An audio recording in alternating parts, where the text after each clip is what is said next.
Pour répondre à la question B, c'est en deux temps. Le premier, qui arrivera au quai en premier? Juste avec le graphique, on est capable de voir que Claudine est partie après 20 secondes, mais elle va plus vite, donc elle rattrape Benoît, puis elle va finir au quai en premier. Fait qu'une représentation graphique permet tout de suite de dire que c'est Claudine qui va arriver au quai en premier, parce qu'elle va avoir parcouru les 100 mètres qui séparent les deux quais, après un temps qui est avant celui de Benoît. Pour la deuxième question, combien de secondes supplémentaires mettra l'autre pour atteindre le quai? Alors à ce moment-là, ce qu'on va faire, c'est calculer le temps de chacun pour terminer la course. Alors, pour calculer le temps que prendra Benoît pour parcourir les 100 mètres, ça revient à, si je pars de l'équation, je cherche une valeur de x, qui est le temps ici, c'est ça que je cherche, pour une distance qui se trouve à être 100. Alors, je remplace y par 100, parce que quand Benoît a fini, il a parcouru 100 mètres, il est à 100 mètres du quai de départ. 100 égale 0,9x. Puis pour isoler, je divise par 0,9 des deux côtés. Ce qui me donne 111, donc x, 0,9 sur 0,9, ça fait 1. Donc x est égal à 100 sur 0,9, ce qui fait 111,1 périodique. Donc, première réponse, Benoît met presque 2 minutes, là, soit 60 minutes et 51 secondes. 1 minute et 51 secondes. Pour Claudine, on fait la même chose, mais cette fois, on a 1,4x moins 28.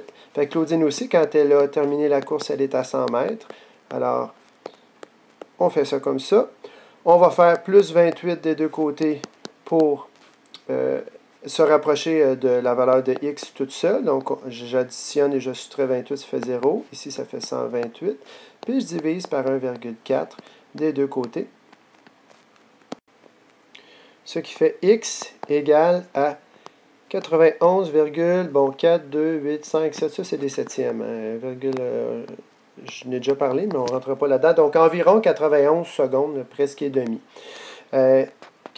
Combien de secondes supplémentaires mettra l'autre pour atteindre le quai?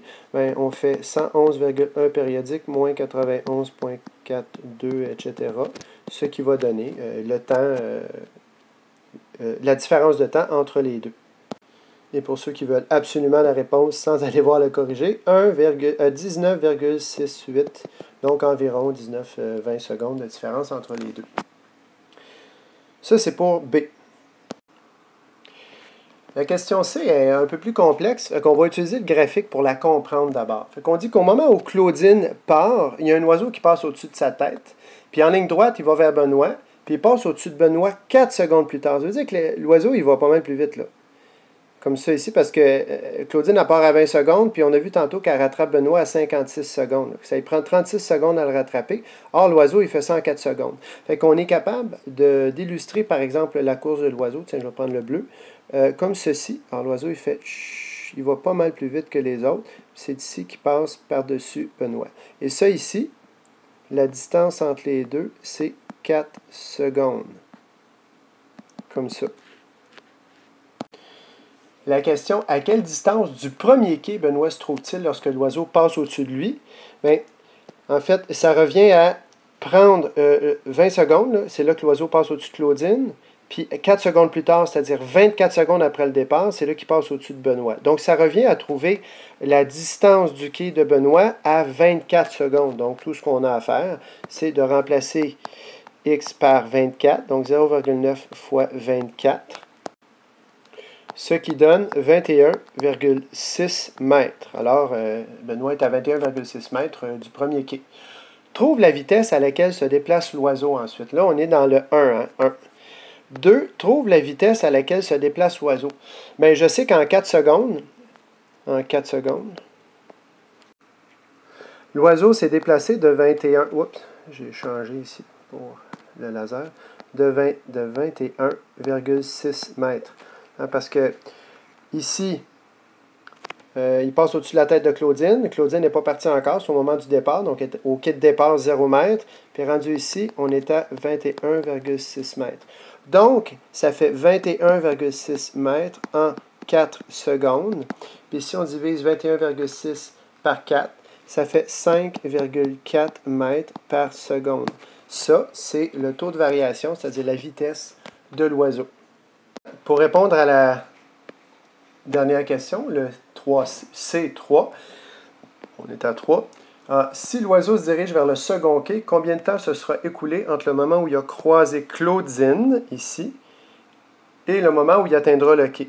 Ça veut dire, en fait, combien de temps il met pour parcourir les 100 mètres. Donc, on reprend tout simplement 100 mètres. On a 100 mètres. Ici, d'une façon simple, là. Quand on a la distance, comment on obtient ça? C'est la vitesse multipliée par le temps. Fait que si je cherche le temps pris à une certaine vitesse, mais je fais la distance divisée par la vitesse, ça me donne le temps. Donc, par exemple, si vous êtes à Québec, vous allez à Québec, Montréal-Québec, ça fait 300 km à 100 km à l'heure. Fait que je divise 300 par 100, ça fait 3 heures. Donc, on prend le même principe ici.